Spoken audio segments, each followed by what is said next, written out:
இன்னைக்கு சட்டமன்ற நிகழ்வுகள் வந்து ரொம்ப காம் அண்ட் கம்போஸ்டா போச்சு அப்படின்னு சொல்லலாம். ஏன்னா 3:30 மணி வரைக்கும் இழுக்காம இன்னைக்கு வந்து கரெக்டா 1:15க்கு இருக்கிற அந்த அலுவல் நேரத்துக்குள்ளே வந்து ஆக்சுவலா அவங்க சொல்றாங்க நிறைய பேர் பசியில இருப்பாங்கன்னு. ஆக்சுவலா மீடியா ஹவுசஸ்ல உட்கார்ந்து அந்த நியூஸ் அடிக்கிறவங்க, தம்ப்நெயில் டைட்டில் கொடுக்குறவங்க, வீடியோ எடிட்டர்ஸ், நாமளும் பசியோட தான் உட்கார்ந்து அதெல்லாம் போயிட்டு வந்து பண்ண வேண்டியதா இருக்கு. அது அப்படி பார்க்கும்போது எப்படி இவ்வளவு நேரம் உட்கார்ந்துருக்காங்க அப்படின்ற மாதிரி நம்மளுக்குமே வந்து யோசிக்க தோணுதுதான். அதே சமயம் சில பேர் வந்து பேசிட்டு இருக்காங்க, ஒரு முக்கியமான விஷயத்த பேசும்போது இப்படி பேசிட்டு இருக்காங்களே அப்படின்னு நம்ம ஜஸ்ட் ஒரு வீடியோவை பார்த்து வந்து நினைப்போம். ஆனா ஒரு 6 மணி நேரம் வந்து உட்கார்ந்துட்டே இருந்தா பேசாம கூடாம எப்படி உட்கார முடியும் அப்படின்ற மாதிரிலாம் யோசிக்க வச்சுது. ஸோ இன்னைக்கு பார்த்தீங்கன்னா ரொம்ப காம் அண்ட் கம்போஸ்டா டு த பாயிண்ட் வந்து ஜேசிடி பிரபாகர் அவர்கள் வந்து அவையை கொண்டு போயிருக்கிறாரு அப்படின்னு தான் சொல்லணும். இன்னைக்கு எடுத்த உடனே முதலமைச்சர் அவர்கள் தான் வந்து தீர்மானங்களை வந்து கொண்டு வந்தாங்க. ஸோ தீர்மானங்கள் இன்றைக்கு நிறைவேற்றப்பட்டிருக்கு. ஆனால் ஒருமனதாக நிறைவேற்றப்பட்டிருக்கு. நிறைய எதிர்ப்புகளும் இதுக்கு வந்து இருந்துச்சு. குறிப்பாக அதிமுக, பாமக, பாஜக 3 கட்சிகளும் வந்து கூட்டணியில் இருக்காங்க. தேசிய ஜனநாயக கூட்டணி 3 கூட்டணியில் இருக்கக்கூடிய விஷயத்தில் எல்லாரும் ஒற்றை கருத்தை கொண்டு வரணும் அப்படின்றதுனால அவங்களுடைய கூட்டணி வலிமையை வந்து காட்டுறாங்களா அப்படின்ற கேள்வியும் வருது. ஸோ இந்த இடத்துல இன்னைக்கு முக்கியமாக 2 தீர்மானங்கள் வந்து கொண்டு வந்தார் முதலமைச்சர் விஜய் அவர்கள். விமன் ரெப்ரசன்டேஷன் குறித்தும், சட்டமன்றத்தில் விமன் அவர்கள் ரெப்ரசன்டேஷன் நாளடைவில் அதிகரிச்சிருக்கு. நாங்கள் ஒரு முன்மாதிரியாக தான் இருந்திருக்கோம், ஆனாலும் இது பத்தாது அப்படின்றத வலியுறுத்துறாரு. அதே சமயம் டீலிமிட்டேஷன் பற்றியும் இங்கே முதலமைச்சர் அவர்கள் தீர்மானம் வந்து கொண்டு வந்து அது இன்னைக்கு நிறைவேற்றவும் பட்டிருக்கு. ஸோ இந்த இடத்துல நீங்கள் என்னெல்லாம் விஷயங்களை நோட் பண்ணீங்க?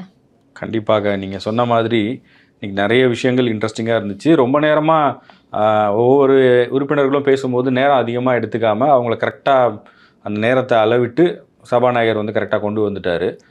மரிய வில்சனுடைய ஸ்பீச் வந்து இன்றைக்கி கொஞ்சம் கவனம் பெற்றதுன்னு நான் நினைக்கிறேன். ஏன்னா அவர் லாஸ்ட் டைம் பேசும்போது கோவப்பட்டார்ல, வார்த்தைகளை கொட்டுன்னு கொட்டிட்டாரு. அவரே ஒத்துக்கிட்டாரு, நான் ஆவேசப்பட்டது உண்மைதான், ஆனாலும் வந்து நான் சொல்ல வர விஷயம் இதுதான்னு அதை கிளியராக ஒரு குட்டி கதை, ஒரு பாட்டு, இதெல்லாம் சொல்லி அந்த அவைக்குள்ளே எப்படி நடந்துக்கணுமோ அந்த வகையில் வந்து அதை ரொம்ப அழகாக சொல்லி முடிச்சிட்டாருன்னு நான் நினைக்கிறேன்.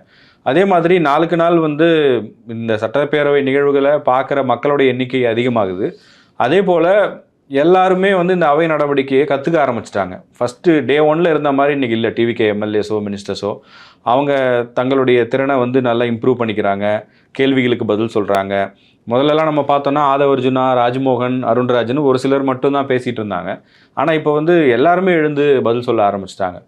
அந்த பக்கம் இருக்கிற மூத்தவர்கள், சீனியர்ஸ் எந்த அளவுக்கு எக்ஸ்பர்டைஸாக இருக்காங்களோ அவங்களுக்கு கொஞ்சமும் நாங்கள் சளைத்தவர்கள் அல்ல அப்படின்னு சொல்லக்கூடிய அளவுக்கு இங்கே ஜூனியர்ஸாக இருந்தாலும் ஆளுங்கட்சி தரப்பில் இருக்கிற அமைச்சர்களாக இருக்கட்டும், சட்டமன்ற உறுப்பினர்களாக இருக்கட்டும், எல்லாருமே பேச ஆரம்பிச்சிருக்காங்க. இது வந்து ஒரு டெமோக்ரஸிக்கு ஆரோக்கியமான விஷயம் நான் நினைக்கிறேன். ஒரு பக்கம் அனுபவசாலிகள், முதியவர்கள், சீனியர்ஸ் இருக்காங்க, இன்னொரு பக்கம் யங்ஸ்டர்ஸு, இளம் ரத்தம், வேகத்தோடு செயல்படக்கூடியவர்கள் எல்லாருமே இருக்கிறதுனால தமிழ்நாடு அசம்பிளி இப்படி இருக்கிறதும் நல்லது தான். கண்டிப்பாக சார். இன்னைக்கு ஓரளவுக்கு அவங்களால வந்து ஏற்கனவே இருக்கக்கூடிய எக்ஸ்பீரியன்ஸ்டான சட்டமன்ற உறுப்பினர்களுக்கு நிகராக தாவேகாவினரும் வந்து அவங்களுடைய பெர்ஃபார்மன்ஸை வந்து பண்ணியிருந்தாங்க. பெர்ஃபார்மன்ஸ்னால் அவங்களுடைய அந்த சொல்லக்கூடிய விஷயங்களை எந்த வகையில் தெரிவிக்கிறாங்க அப்படின்றதுல அவங்களால முடிஞ்ச அளவுக்கு பதில்களை வந்து கொடுக்க முயற்சி பண்ணியிருந்தாங்க. ஸோ ரொம்ப இவங்க எப்படி இதை ஹேண்டில் பண்ண போகிறாங்க அப்படின்ற டவுட்ஃபுல்லாக இருந்தது வந்து அந்த அளவுக்கு டவுட் தேவையில்லை அப்படின்ற அளவுக்கு அவங்களுடைய பதில்கள் வந்து இருந்தது. ஸோ இன்றைக்கு மரிய வில்சன் அவர்கள் பேசினதுக்கு இவ்வளோ கவனம் பெறுனா அதுக்கு அவர் முந்தின நாள் பேசின ஒரு விஷயம்தான். ஏன்னா கிறிஸ்தவர் அப்படின்றத இரலவெண்ட்டாக வந்து அதை பதிவு பண்ணுறது இருக்கட்டும், பான் கிறிஸ்டியன் அப்படின்னு சொன்னது வந்து பெரிய அளவில் ஒரு விமர்சனத்தை வந்து அவருக்கு தேடி கொடுத்துருக்கு. கிட்டத்தட்ட எக்ஸ்போஸ் ஆகிட்டாரு அப்படின்ற மாதிரி பேச ஆரம்பிச்சிட்டாங்க. எப்படி காவி சங்கி, வெள்ளை சங்கி எல்லாம் இருப்பாங்க, அந்த மாதிரி தான் இவரும் அப்படின்ற அளவுக்கு அவர் மேலே வந்து நிறைய விமர்சனங்கள் வர ஆரம்பிச்சிருச்சு. ஏன்னா அவர் அந்த இடத்துல அந்த பாயிண்ட்டை சொல்லியிருக்க தேவையே கிடையாது. மொழியோட மதத்தையும் கம்பேர் பண்ணதுனால அது சொன்னது மிக தவறான ஒரு விஷயம் தான். அதை அவர் அந்த இடத்துல இப்போ ஒரு சரி பண்ணணும் அப்படின்ற முயற்சி எடுத்திருக்கிறாரு அப்படின்றது மட்டும் இன்னைக்கு அவர் பேசினதுல தெரிய வருது. ஆக்சுவலாக இந்த லைவாக அசம்பிளி ப்ரொசீடிங்ஸ் வந்து ஒளிபரப்பப்படுறதுனால நிறைய டேலண்டடான சட்டமன்ற உறுப்பினர்கள், பொலிட்டீஷியன்ஸ் எல்லாம் வெளியே தெரிய ஆரம்பிச்சிருக்காங்கன்னு நினைக்கிறேன். ஏற்கனவே வந்து சௌமியா அன்புமணியினுடைய பேச்சு பற்றி எல்லாருமே ரொம்ப பாராட்டி சொல்லிட்டு இருந்தாங்க. பாமகலேயே இப்போ இன்னொரு எம்எல்ஏ செஞ்சி கணேஷ்குமார், ஆக்சுவலாக அவர் செகண்ட் டைம் எம்எல்ஏ, ஏற்கனவே ஒரு முறை அவருடைய பிலோ 30லேயே எம்எல்ஏவாக இருந்திருக்காருன்னு நினைக்கிறேன். இப்போ வந்து அவர் எம்எல்ஏ ஆனதுக்கப்புறம் அவர் லாஸ்ட் டைம் பேச ட்ரை பண்ணார் வேற ஒரு தீர்மானத்தில், சரியாக அவருக்கு வாய்ப்பு கிடைக்கல.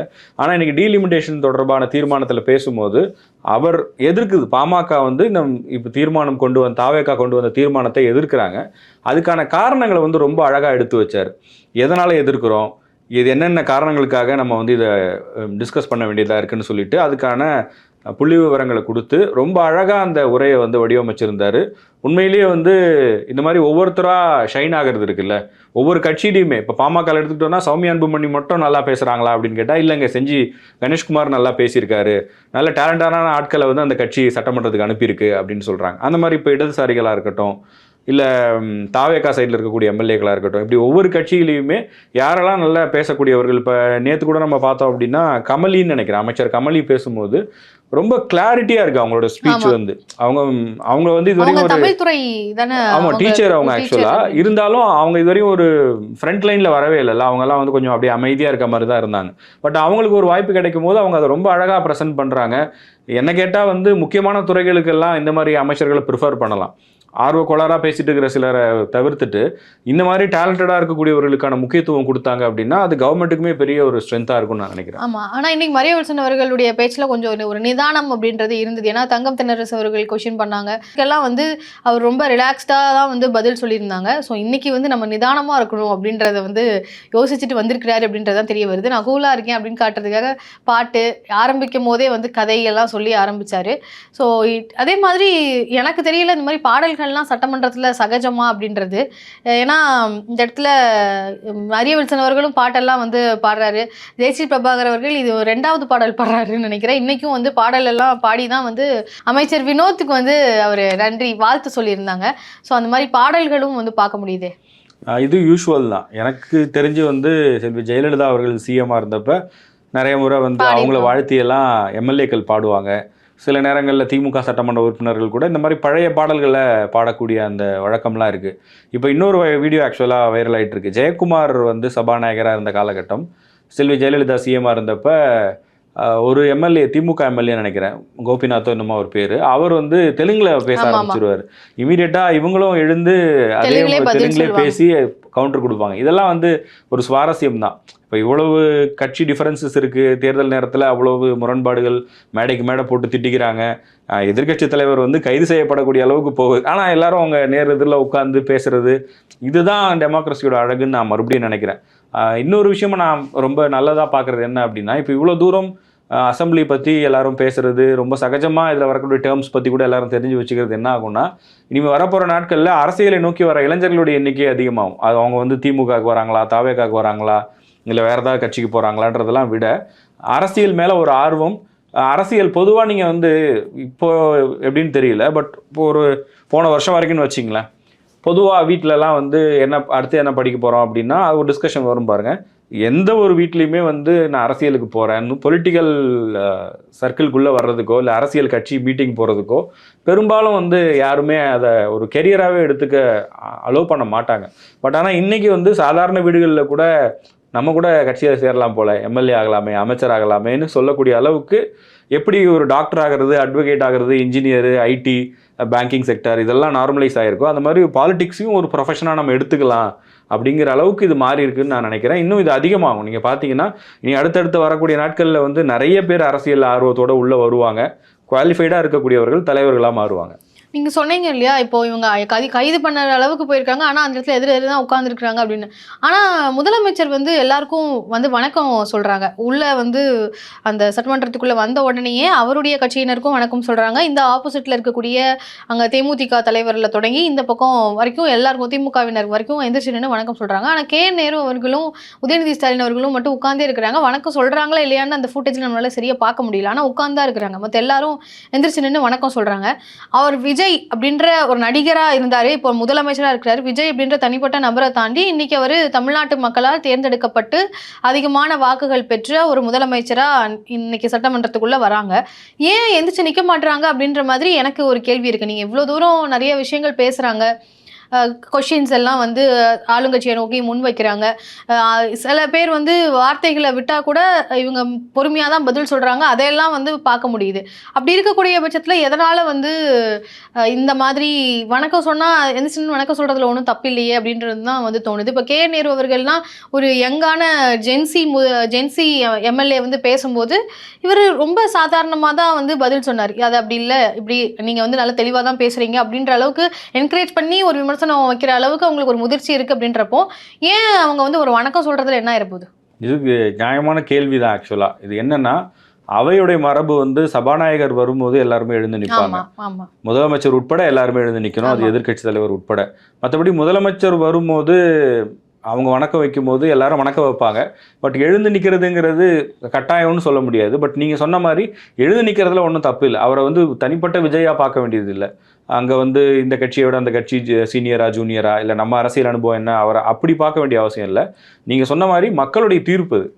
ஒட்டுமொத்த தமிழ்நாட்டு மக்களும் வந்து விஜய் முதலமைச்சர் ஆகணும்னு வாக்களித்து அவரை முதலமைச்சராக கொண்டு வந்திருக்காங்க. அந்த இடத்துக்கு மரியாதை கொடுக்கலாம். உதயநிதி அவர்கள் மட்டும் உட்கார்ந்தா வந்து சரியா இருக்காதுன்னு சொல்லி கே நேரு அவர்களையும் பிடிச்சி நீங்களும் உட்காருங்க, நான் உட்காந்துருக்கேன், நீங்களும் துணைத் தலைவராக இருக்கிறதுனால நீங்களும் உட்காந்துருங்க அப்படின்னு அவரையும் சொல்லி உட்கார வச்ச மாதிரி பார்க்கணுமா? இல்ல யாருடைய முடிவா அங்க அப்படிதானே இருக்கும். அந்த சட்டமன்ற குழுவினுடைய தலைவர், எதிர்க்கட்சி தலைவர் என்ன முடிவு எடுக்கிறாரோ அதன்படிதான் எல்லாருமே செயல்படுவாங்க. இப்ப திமுக சைட்ல இருக்கக்கூடிய சட்டமன்ற உறுப்பினர்கள் சிஎம் உள்ள என்டர் ஆகும்போது எழுந்து நிற்கிறாங்களா இல்லையா அப்படின்னு பார்க்கும்போது அது மரபுப்படி தான் அவங்க நடந்துப்பாங்க. இன்னொன்று பொலிட்டிக்கலாக நம்ம ஏன் எழுந்து நிற்கணுமா என்ன அப்படின்னு கூட அவங்க நினைக்கலாம்.